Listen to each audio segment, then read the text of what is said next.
All right, everybody, welcome back in to another episode of the Lesko Podcast. Joined by Brett Cable once again, talk Penn State football. My mic, I'm gonna eventually get something so that I don't bump it. I think it makes a noise when I bump it. But welcome back in. We're gonna talk jersey numbers, Mount Rushmore, college football. Something Joe Quirch sent me earlier. The Pocket episode, they're back, and the 1994 team and why they pretty much made the college football playoff. It's pretty much because of that team. So that's one of the best, probably the best offense of all time in college football. Top three, I'd say, and they didn't even end number one, which is insane. They beat the piss out of every team they played. They averaged 47 points a game. It's ridiculous that they didn't end up number one. That's crazy. So we're going to talk a little bit about that. But Brett, welcome in. How you doing? Pretty good, yeah. What's up, everybody? So jersey numbers, which is kind of a big deal. Penn State got them. And we got some interesting takes between Brett and I. We were not happy about one of them. We're going to talk about it. I mean, it actually made me angry, to the point where I was like, this is not okay, and we need to change this right now. We need to call him and tell him this needs to change right now. So, Brett, jersey numbers. Rocco Beck, number 3, obviously. Alex Mansky, number 7, obviously. Case Evans, number 12. Yep. Peyton Falzone, 14. Hopefully make it as good as it was when Blacklish played. Anthony Morelli and Sean Clifford wore it, which is terrible. So Connor Berry, Jack Lambert, number 19, still on the team. So we got 6 QBs, guys. So we got depth there. Running back, we also got depth. Carson Hansen, 21. I like it. I didn't like his 26 number. I'm glad he got to 21. Peoples, 23. That's a good number for him. Quentin Martin, 25, of course. And I'm going to have to get a 25 jersey because, him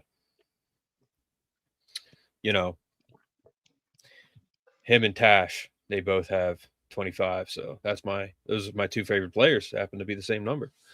Cam Wallace is a freak. Dante Sheffy. I like that number. I like 29 for Sheffy from State College. Chase Sowell is 0. So we're going to have a 0 starter at starter. Zay Robinson, Brett Eskelson, number 4. That's a good number. Kobe Howard, number 6, which is number 3 is Kobe Howard's 6, right? He's not. Kobe Howard's 6. 3. Yeah, he's 6 now. Yep. Changed. Rocco Beck's 3. Yep. Karen Brookins. Lyric Samuel, number 11. That's my number 11. Keith Jones from Grambling. 15. Keith Jones Jr. Brett, I don't know why we'd ever take a receiver from Grambling State. I'll tell you what. He's going to shine. It's a mystery. Amarian Jackson, Logan Cunningham, Ben Whitver, number 81, Ethan Black, and Peter Gonzalez, 84, so he didn't change. Benjamin Brommer, 18, good number. Cooper Alexander, 80. Brian Kortovich, 83. Gabe Burkle, Rapp is 87. Finn Furmanek is 89. Yeah. So offensive line, Cousins is 50. Riker's 51. Great center number. He should have been 50 for Jeff Hardings, but that's okay. Roley is 52. Ona is 55.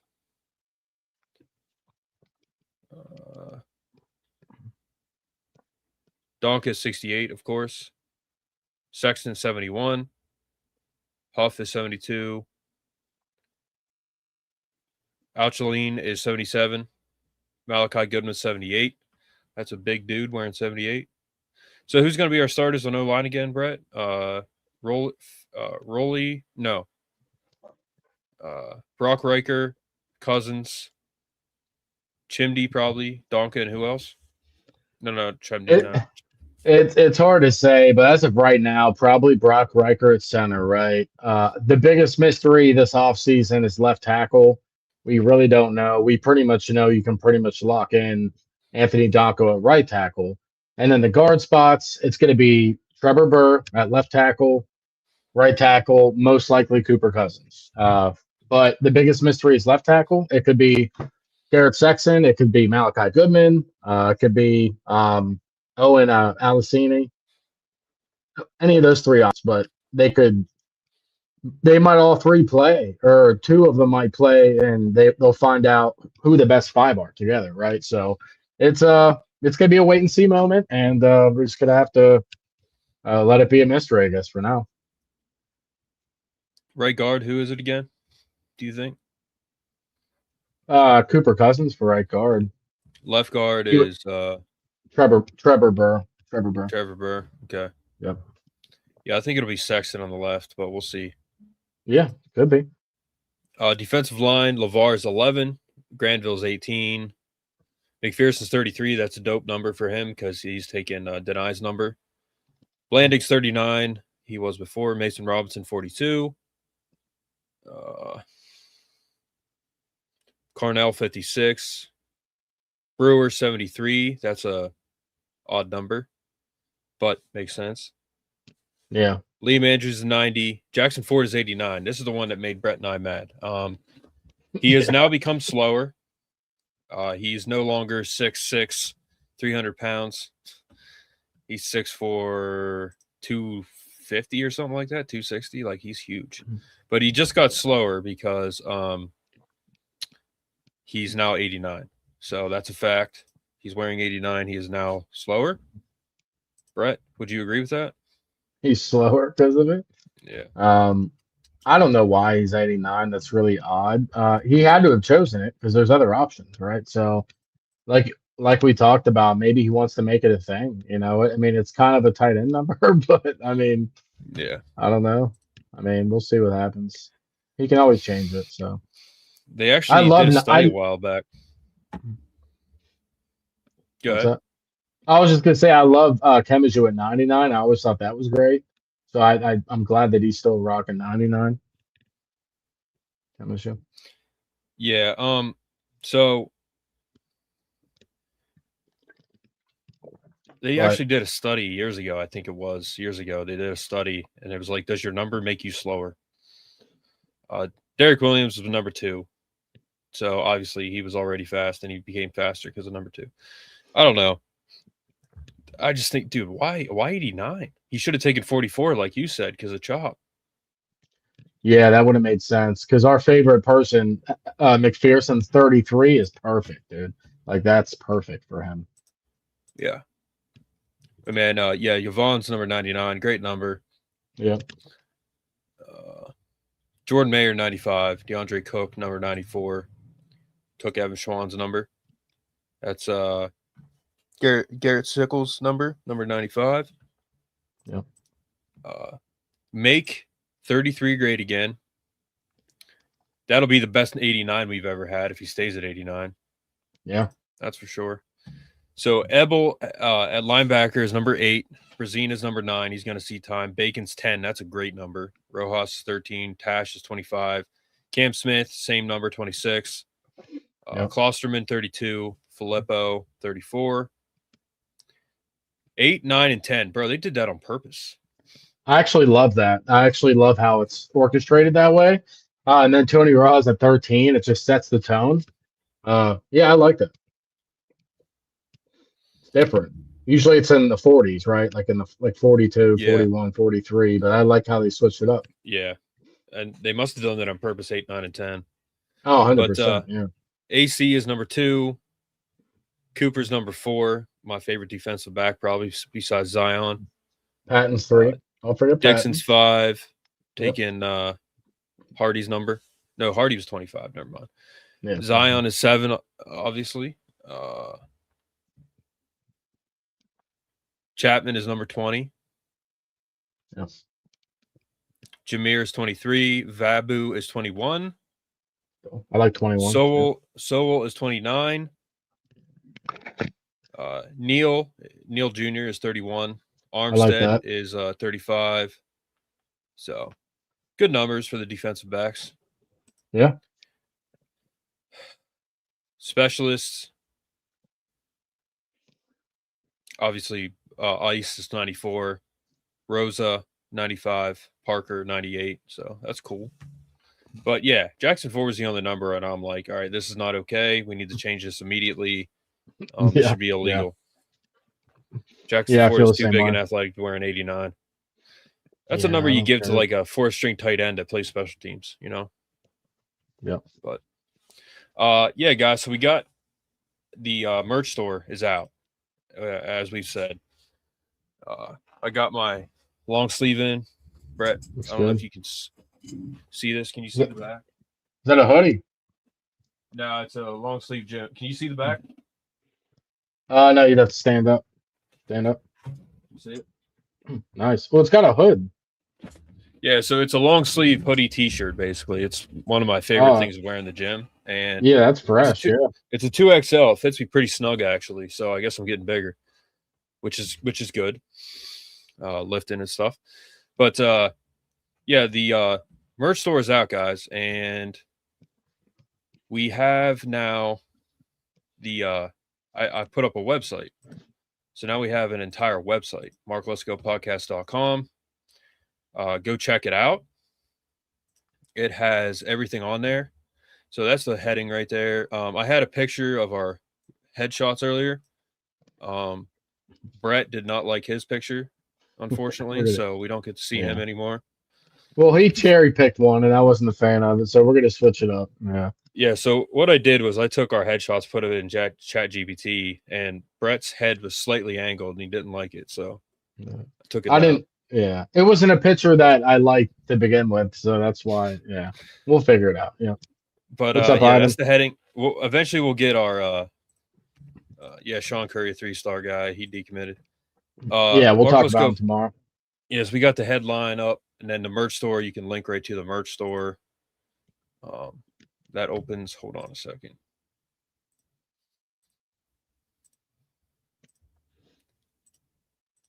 So if you go to the website, there's the merch. Opens to the merch. So that button opens to the merch. You've already been there, and then our story. We're gonna start writing some articles. The podcast videos are linked on there, and eventually I'll have a newsletter here at the bottom too. So that's the website. Go check it out.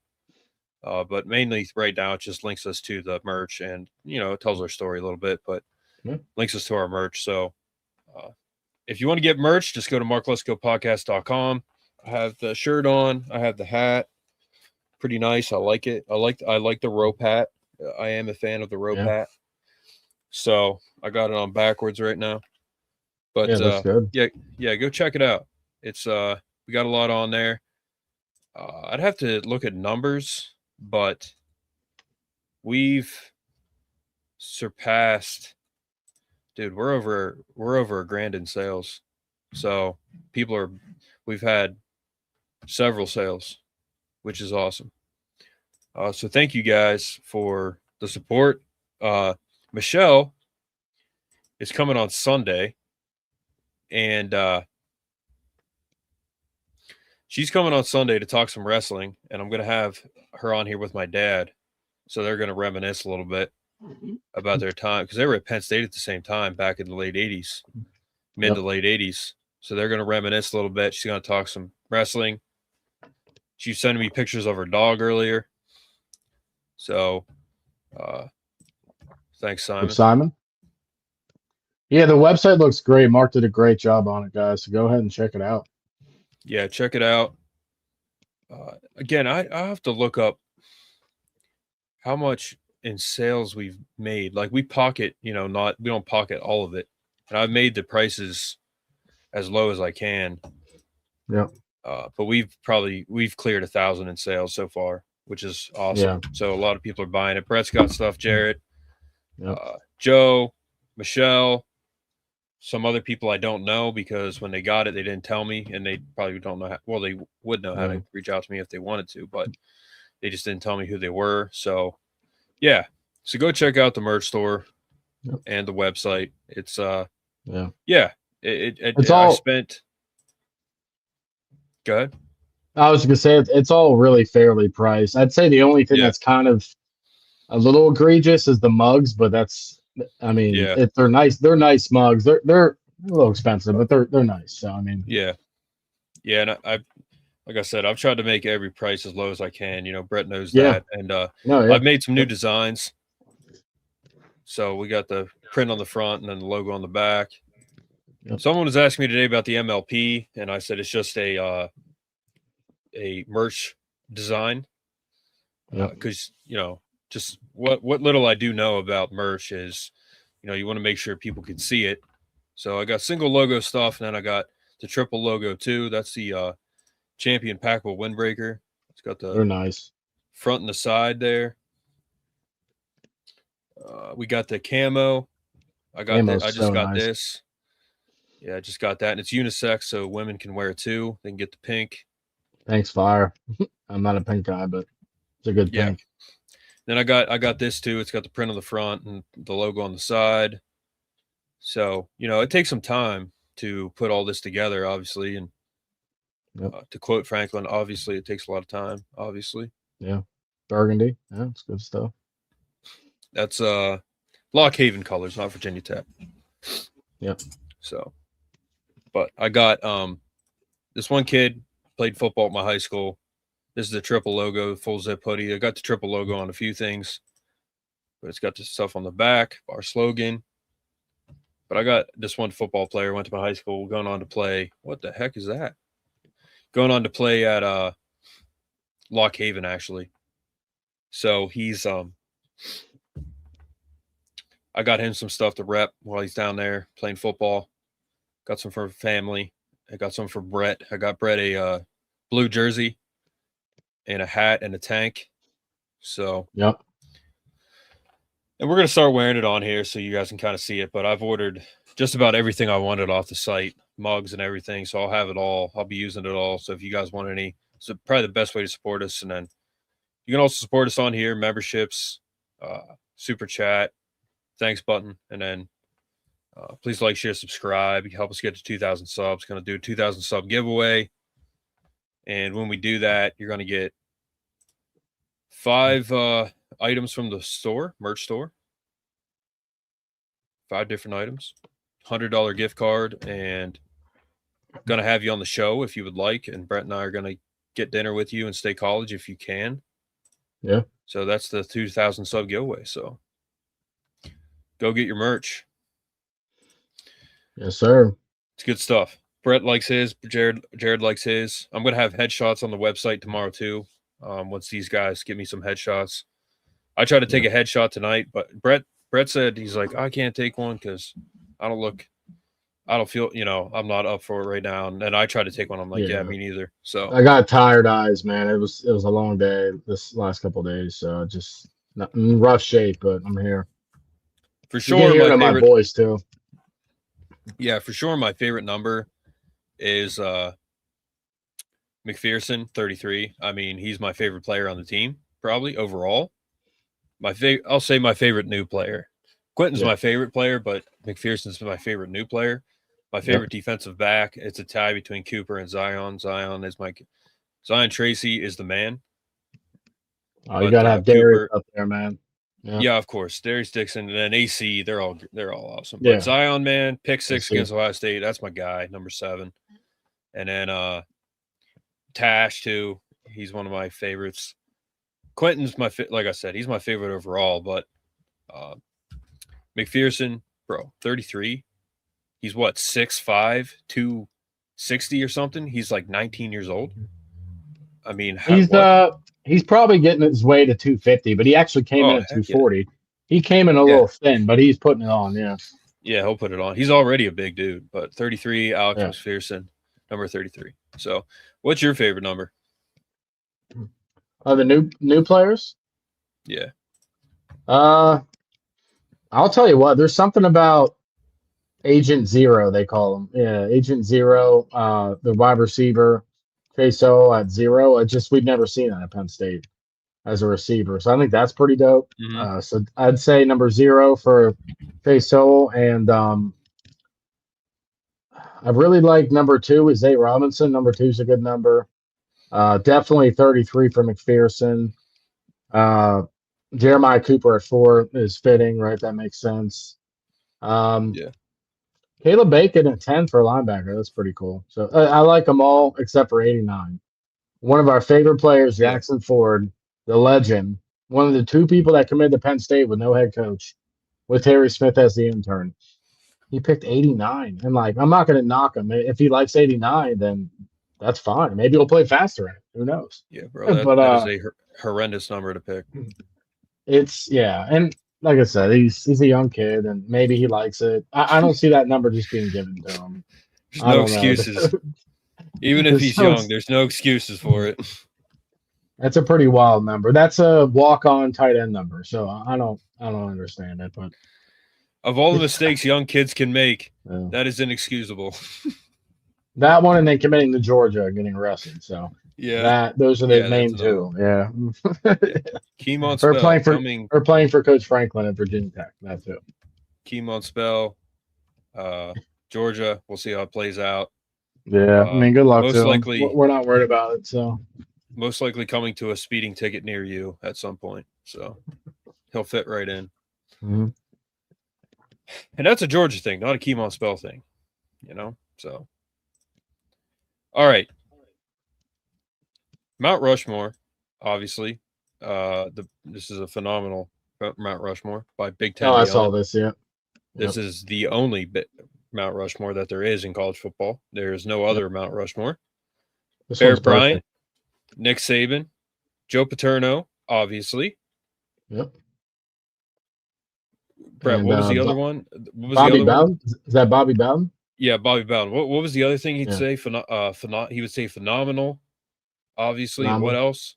That's a interesting question or something like That's that. that's a good point you make, or that's a good point. Yeah. You make a good point. That's what he says. Yeah, you make a good point, Brett. Obviously, this is a phenomenal. This is a phenomenal Mount Rushmore. Yep. So we'll take away the stupid words and we'll say this is a legendary Mount Rushmore.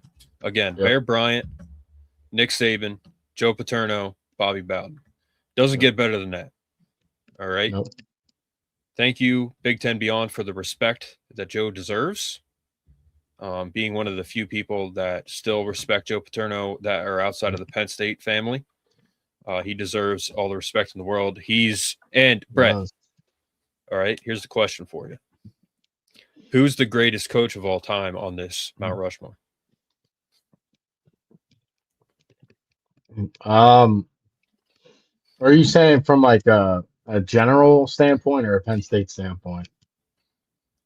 Well, there's only one Penn State guy, so general. I mean, it's got to be between, if I'm being honest, from my aspect, it's going to be Bear Bryant or Nick Saban. Probably Nick Saban. So, okay.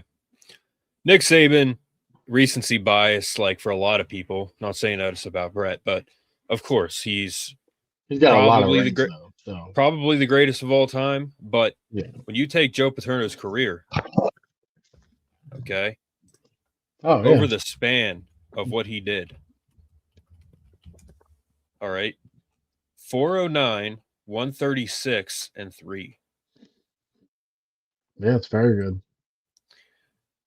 5 undefeated seasons, full record of 24-12. He became the winningest all-time Division I coach in 2001 against Ohio State when they were down 27-9. I mean, to me, he's the greatest because of what he did. What he did over that time. Saban, 7 national titles? He has like 7 or 8. That's the thing that gets me though. Is Joe Pye has 2, and the dude has 7 or 8. So like that is a big difference. So that's why I would put on this list. I would put Joe at probably 2. I would put Nick Saban, Joe Paterno, Bear Bryant, Bobby Bowden. So 409 wins divided by 46 seasons. That's an average of 9 wins a season, man. His whole tenure, he had an average of 9 wins. That's 9-3 every single year. Yeah. Obviously, average. it wasn't every single year, but that's 9 wins every single season for 46 years. So that's why I say he's the best, and he's the winningest coach of all time. Yeah, but Nick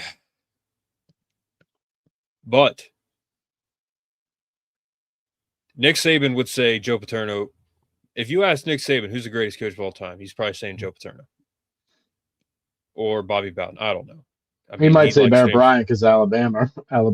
He said on game day that him and Franklin are friends. So there's obviously something wrong with his brain right now, and it's not fully functioning anymore. All disrespect intended. So that part we'll just forget. But if you asked, but here's the thing, man. Okay, who was the mentor of Nick Saban? Joe Paterno. Coach K was mentored by Joe Paterno. All great coaches. John Wooden would probably say Joe Paterno was the greatest coach of all time. So you got to say Joe Paterno, but because of what Nick Saban did in his short amount of time, like Nick Saban is the Tiger Woods of college football. Yeah. An incredible span, an incredible short window of just total domination. Okay. 2000 was his best season of all time, Tiger Woods. Dude, he's like top 5 in like every record. It's insane. Yeah. Every record that you can be top, where you can be ranked more than once, he's like top 5. Yeah. Him alone. Nick Saban's Tiger Woods. Joe Pa's like the Phil Mickelson. Yeah, basically.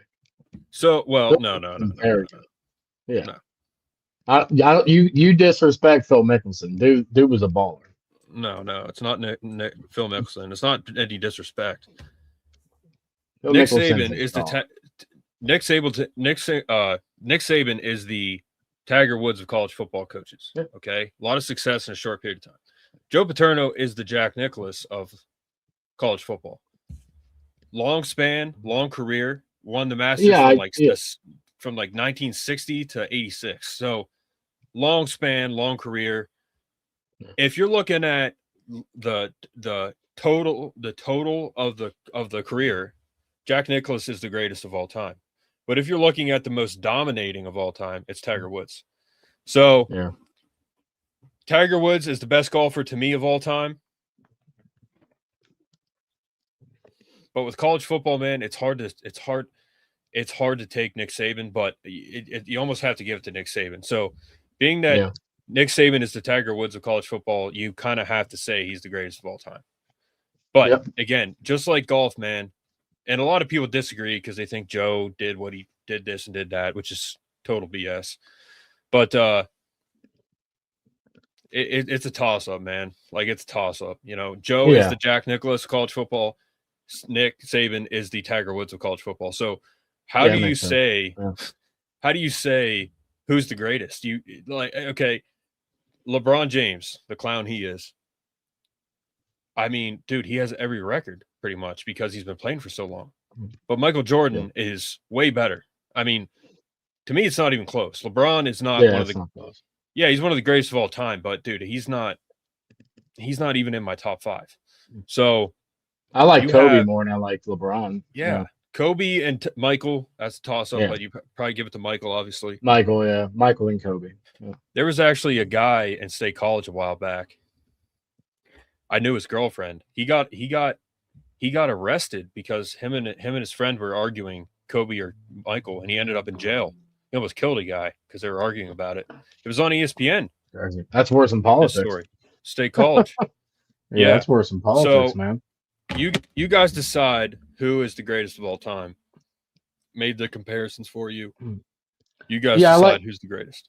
I like the Jack Nicklaus comparison. I wasn't thinking like that, or Arnold Palmer too. Arnold Palmer was very good. So well, good point. Gadagi. Welcome in, man. I don't know if we've seen you on here before. Oh, Gadget. Gadget. Welcome in, man. I don't know if we've seen you on here before, but you're right. So Joe had 5 undefeated seasons. Total 1994 was the most. 1994 was the most disrespected one, which we'll talk about. Yep. Absolutely. Well, I don't, dude. That's the thing. Was it because One of 60? them. When Joe's dad played, man, like they were undefeated a few times. I mean, you could put those two teams together, respectively, hypothetically. Who was the greatest? But yeah, 94 has to be absolutely the most disrespected. They were the greatest team in the year. Joe Paterno, if they didn't lose to Michigan in 2005, they probably would have. They would have been left out again because it was Texas and USC. You got to let the two popular teams in. 2008, if they beat Iowa on the road, they're in the national title playing Oklahoma. Can they beat Oklahoma? They would have had a better shot against Oklahoma than Florida. But Chris Hess said on here before, he said, I don't know if they beat Oklahoma or Florida in 2008. But if they don't lose to Iowa at home or on the road, then they're going to the national title. They're playing Oklahoma in the national title. Sam Bradford, Heisman winner. So, okay, some seasons in the early, 70s, you want to take it, could have won one there. So that's 3 national titles. 94, he won, could have won one. 99 could have won one. 05 could have won one. Okay, so in the, we'll just say early 70s. That's before my time, but could have won a national title there. They lost to Alabama, 79. Okay. They lost to Oklahoma in 85. They won in 82 and 86. That's 5. They could have won in 94, could have won in 99, could have won in 05 and 08. So if Joe wins one or two of those, no, if he doesn't, if they get in, let's say, okay, so early 70s, 79, 82, 85, 86, 99, 05, and 08. That's 8 national titles, okay?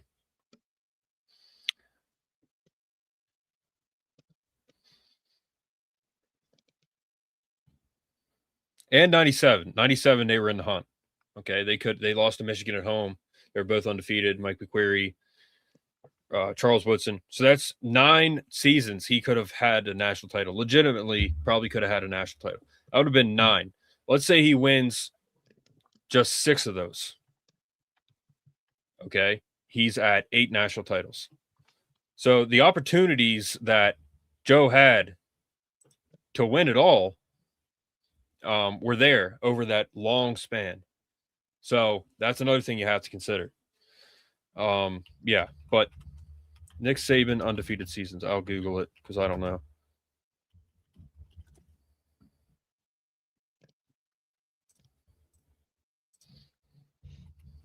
Hold on.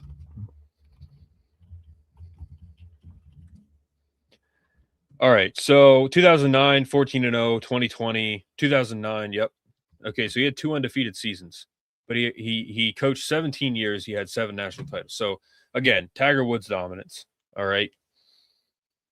But over Joe's career, man, from the time he started to the time he ended, his last season, man, they were 8-1 when he was fired. Like they were they were destined to go to the Rose Bowl, Big Ten championship, whatever. Big Ten champions, destined to go to the Rose Bowl, because they didn't have the playoff then, and the only team they lost to was at home against Alabama, the eventual national champions. So even his last year, if he didn't have a terrible quarterback, they would have had a shot. So over that tenure, man, you have to say it's Joe Paterno because of the dominance that he like, dude. Are you like, that's insane? 9 average 9 wins a season, 5 undefeated seasons. Could have he was in the hunt for at least 9 national championships in the hunt. And he didn't end up winning, but all of them he won 2. But 85 they played the Boz, 79 they played Alabama, had a goal line stand. First and goal, 4 downs, lost. And then the Boz was in 85, but over that time, man, I don't know. You know what I'm saying, Brett? Like, you know what I'm saying. No, I do. Yeah, I get it. You made a good point. You make a good point. That's just my opinion. It's a good point you made, obviously. Obviously, it's a phenomenal point. That's a good point. Obviously, it was a phenomenal. All right. The pocket, Jace Kabinda, who is the man. I knew Jason a little bit when he was at school, when he was a player. Very nice guy. The personality you see on the screen, that's Jason Cabinda in real life. He's a good dude, man. He's a good dude. And he has a podcast with Christian Hackenberg and Brandon Bell. You see more Christian Hackenberg and Cabinda on there more than you see Brandon Bell.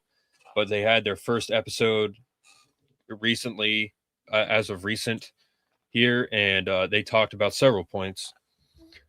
They talked about Rocco Becht. They talked about Danton Lynn. They talked about the portal, receivers. So, Brett, you didn't watch it yet, right? No, that's why I was saying, like, I can watch it tomorrow. We can talk about it Sunday conversations. Tomorrow's recruiting, but I haven't had time to watch it, man. Yeah, so they basically said what I said, that with Rocco, it's very underrated that we have a senior-led quarterback team right now. All right. Rocco Becht has the most snaps / games, whatever you call it, as a quarterback than anyone in college football. He has the most games played of any quarterback in college football this year. He's a fifth-year guy. Very underrated. I think a lot of us need to appreciate the fact that we have a senior-led quarterback team, okay? And we have good young guys coming up. Yep. We have a young quarterback in Mansky. Yep. We have some good guys that are coming up 100%. All right. So we got Peyton Falzone. We got our backup from D2, D3 school where he came from. We have some depth at quarterback. We just listed off the numbers. We have 6 quarterbacks. But a senior-led quarterback, that helps the offense, that helps the defense, that helps the staff, it helps everybody. So that's very underrated.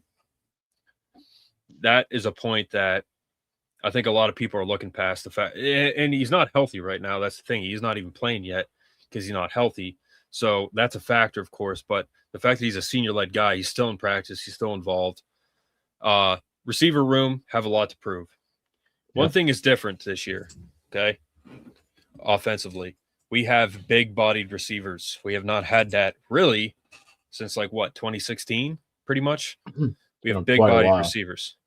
Last year we had a bunch of slot guys. We have not had a decent receiver since Jahan Dotson, and he's the first one we've had that's been legit since Chris Godwin, really, going all the way back to Derek Williams back in 2008, 2009, 2008. So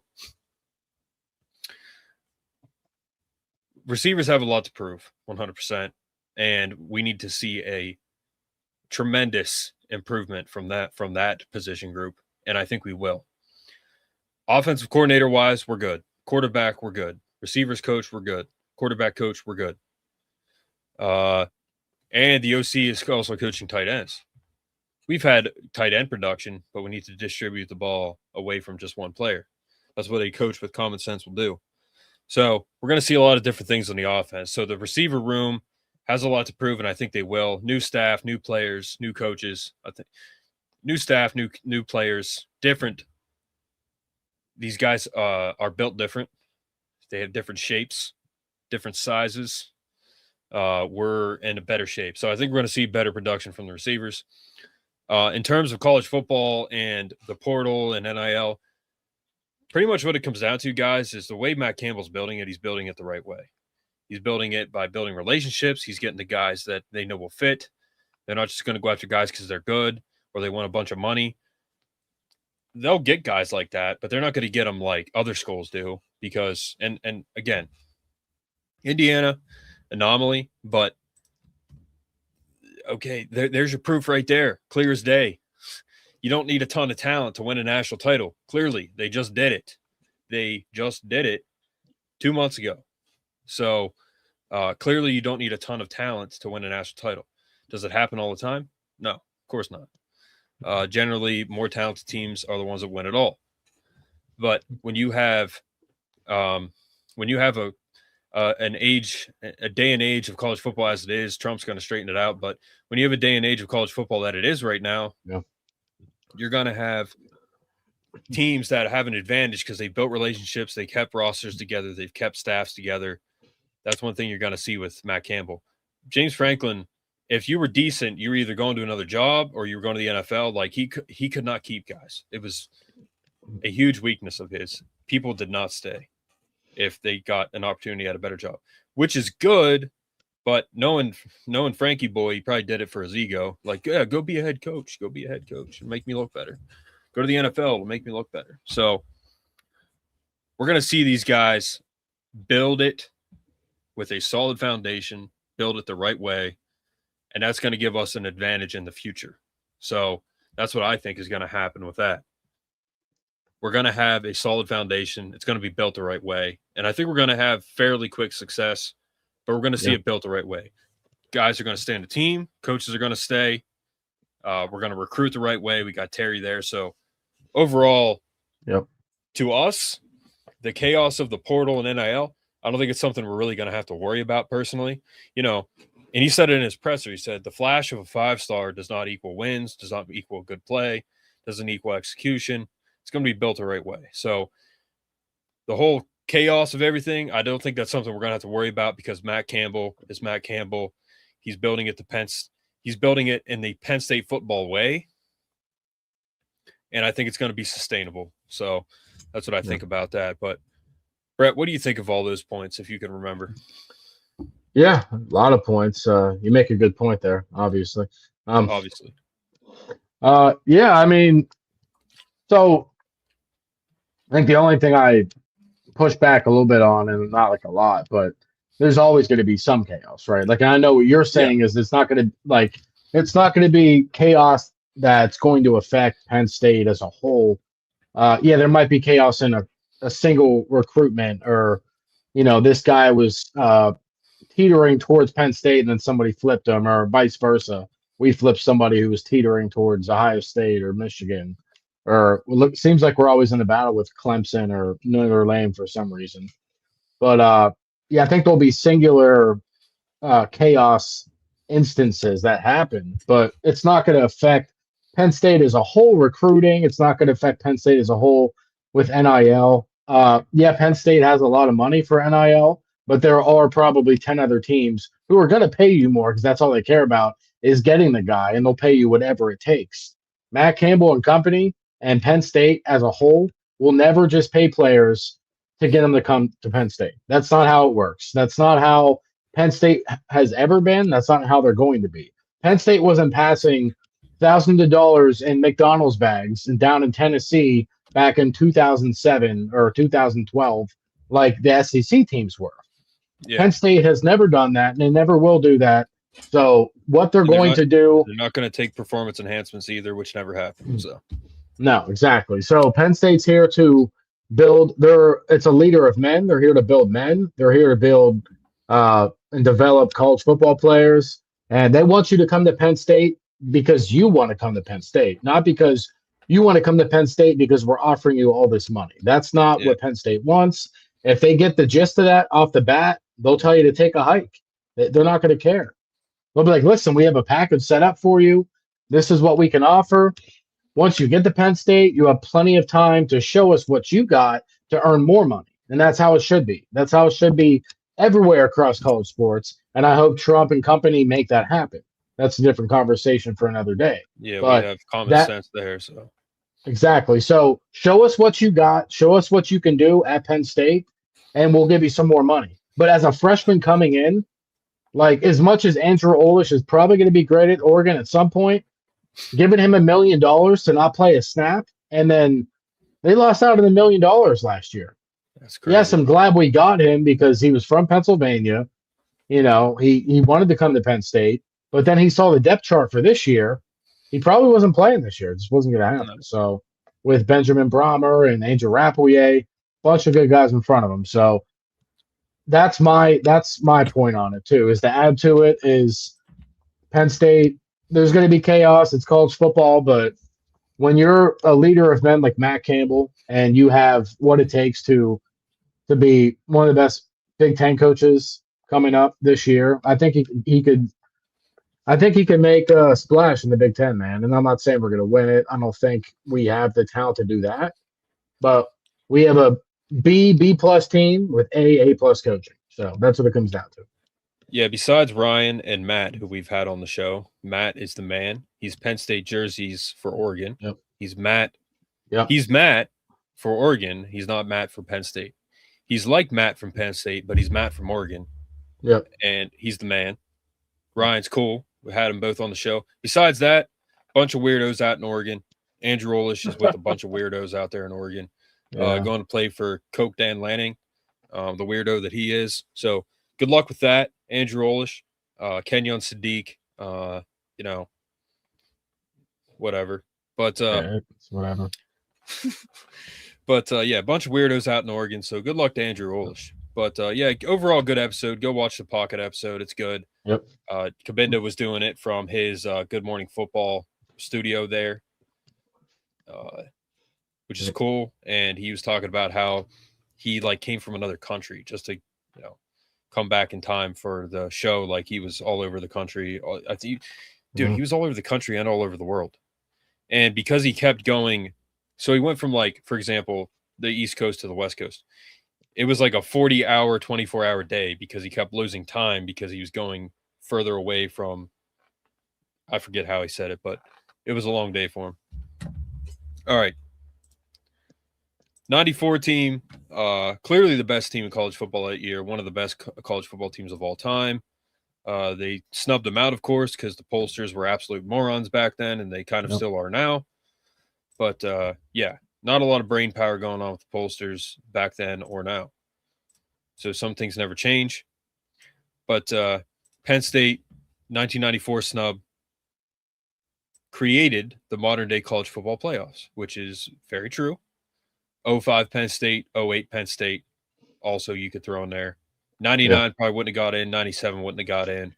But 94, 05, and 08, we would have been in the playoff if they had it. The 94 team is the team that truly created this 100%. I saw this thing one day, and I think we talked about it on here. He said, who's the greatest team to never win a national title? They had USC. They had Oklahoma. They had a bunch of weirdos out in Oregon. They had Ohio State, whatever. They had all these teams. And then the one post was 94 Penn State, and I think it was a letterman that said it. He said, the best teams don't lose. 94 Penn State is the best team to never win a national title. Mm-hmm. One of the greatest teams of all time. The loaded roster. I was just going to say they would have beat the brakes off Nebraska, too. That's garbage. Onwar Phillips would have been spitting his teeth out if they would have played against them. Penn State would have won by probably 14 or more easily. Yeah. Yep. Tom Osborne can take a hike. 1994 Penn State had the most stacked roster in college football. Quarterback Kerry Collins, running back Kajana Carter, future number 1, second in Heisman voting between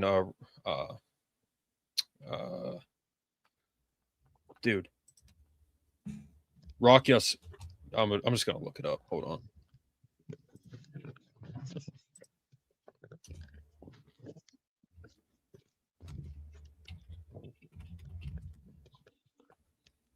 I'm sorry. Dude, why can't I? He has a pretty dope name. Rashawn Salam. He was the one that won the Heisman in '94. Yeah, from Colorado. But anyway, second in the Heisman voting, Kajana.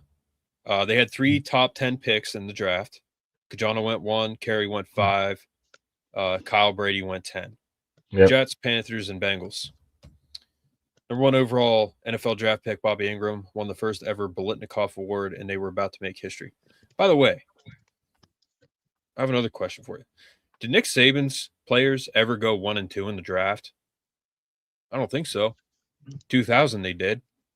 Yeah, I don't Courtney think so. Brown and LeVar Arrington. I'm sure Nick Saban's had multiple top 10 draft picks, but did he have 3 in the same year? I don't know, probably, but 95 top 3 guys go in the top 10 of the draft. 99 they go 1 and 2. 2000 I'm sorry. 95 and 2000. Alabama never had good quarterbacks go. Really? No. They were defensive team. Run the ball defensive team. Yeah. First ever Biletnikoff Award. Bobby Ingram. They were about to make history. An offense like no other. Penn State averaged 520 yards and 47.8 points per game, both leading the nation. They crushed Ohio State 63-14. Kajana had 4 touchdowns in that game, and Michigan State 59-31. Carter averaged a staggering 7.8 yards per carry, which is insane. They never scored fewer than 31 points all season. I think they beat Oregon in the Rose Bowl 38-10 or something like that. 38-21. I don't know. That's AI.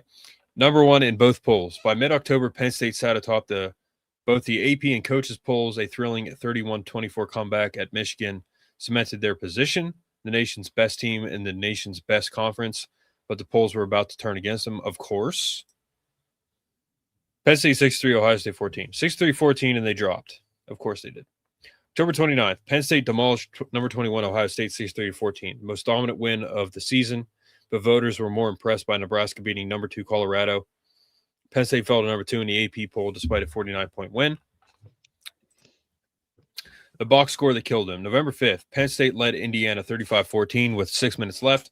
The turn of poll to starters, Indiana scored 2 garbage time touchdowns, including a deflected Hail Mary on the final play. The box score was 35-29. Yeah. Voters who only saw the score shifted to Nebraska, of course, because they sucked. Locked out. Penn State had joined the Big Ten 1 year earlier, locking them into the Rose Bowl by contract. Nebraska played in the Orange Bowl's title game. The 2 best teams in America were structurally forbidden from meeting. Penn State couldn't even fight for their own crown. We didn't even play yet. January 1st, 1995, the team watched Nebraska beat Miami 24-17 in the Orange Bowl. From their LA hotel, NBC's Bob Costa immediately crowned Nebraska champions. Lyman Keith Conlon recalled, "We were like, we didn't play yet, but we knew we were screwed." Terrible. I'll meet you there. January 2nd, Carter ripped off an 83-yard touchdown on the very first play of the Rose Bowl. It wasn't the very first play. It was the very first offensive play by Penn State. Oregon, his center said, "Let's take it to the house." Carter replied, "I'll meet you there." 38-20. Stolen by a vote, Nebraska won both polls outright. Penn State, the only unbeaten team in 25 years to be shut out entirely. The NCAA wouldn't let them engrave national champions on their rings. Their victory parade was canceled by a blizzard and never rescheduled. Changed football forever. The 1994 snub directly led to the creation of the BCS and eventually today's college football playoff. Penn State never has claimed the title, but 5 first-round picks, 47.8 points per game, and a perfect record speak for themselves. History knows the truth. Yes, they do. Yep. The pollsters are absolute clowns. They still Despicable. Despicable behavior. It's just unbelievable. Yeah. Like that woman we played that clip of this year talking about Florida. She's like, why? They're like, why did you put them at number 5 or whatever? She's like, I like their jersey colors are awesome. It's like, okay, well, that makes no sense. The AP poll voting, yep. Atrocious gathering. Yeah. Yep. And we played the Billy Madison clip of the judge. He said that is one of the dumbest things I've ever heard. And we're all dumber now because of us hearing it, which is what she said. So clearly they're not much better. And then I heard a kid and then lined up with it. I heard a kid say last night that J. Cole is corny. And I said, that might be the worst take I've ever heard other than that. Yeah, it's pretty bad.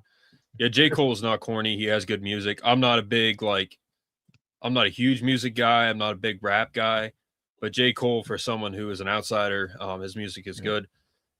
He rides around on a bike, guys, like a normal person. Like how can you beat that? Like nobody else does that. Yep. And I'll say this too, Brett. The only thing they ever got right was leaving Notre Dame out of the playoff this year. That's probably the only thing they ever got right because Notre Dame is an absolute atrocious excuse of a program right now. The history of Notre Dame is the history of Notre Dame. Notre Dame is a blue blood, lots of history. I never liked Notre Dame, but I respect their history. The current conglomerate of people there, it's a circus. It's an absolute clown show. Marcus Freeman could not believe they didn't get in. That's one of the most asinine things I've ever heard in my life. Horrendous take. Marcus Freeman, like that, bro, just you're corny. Stop. You're corny. Like, you're not as corny as Lord Farquaad's coach. What's his name? Ryan Day. But you're still pretty corny. The fake hairline needs to go. The paint job, that's a horrific paint job. I could do better, making a parking lot in my driveway. with paint. with your eyes So, closed. Yeah. You don't need to wear a hat to keep the rain from your hairline paint, but it is what it is. You know, his hairline is absolutely horrendous. And they couldn't believe they didn't get in while everyone else outside of that little whatever room they were in were happy and believed why they didn't get in, except for Notre Dame fans because they have no common sense whatsoever. Mhm. But that's probably the only thing they got right. So, there was no way on God's green earth they should have gotten in. But you could also say for Ohio State, like they were Notre Dame last year, the only two good teams they played, they lost to, by more than Notre Dame lost to against. Overall, like they lost to Texas A&M by 1 and at the end, Miami by 3. Yeah, they lost to Miami by 3. Ohio State lost by more. So, okay, Notre Dame lost to the only two good teams they played all year. The Suckeyes lost by the only two good teams they played all year, but they were the 2 seed because they're the Suckeyes. Notre Dame was left out. How about you leave them both out? How about that? How about that, Brett? But they were number 1 all year. I said it after Texas. You guys aren't that good. I was called crazy. What ended up happening? They weren't that good. Okay. Lord Farquaad is not that good of a quarterback. I don't care how good your receivers are this year. I don't think you'll be that good again. You play at Texas against a potential number 1 overall pick in Arch Manning this year. So, right? They play at Texas, right? I think so, yeah.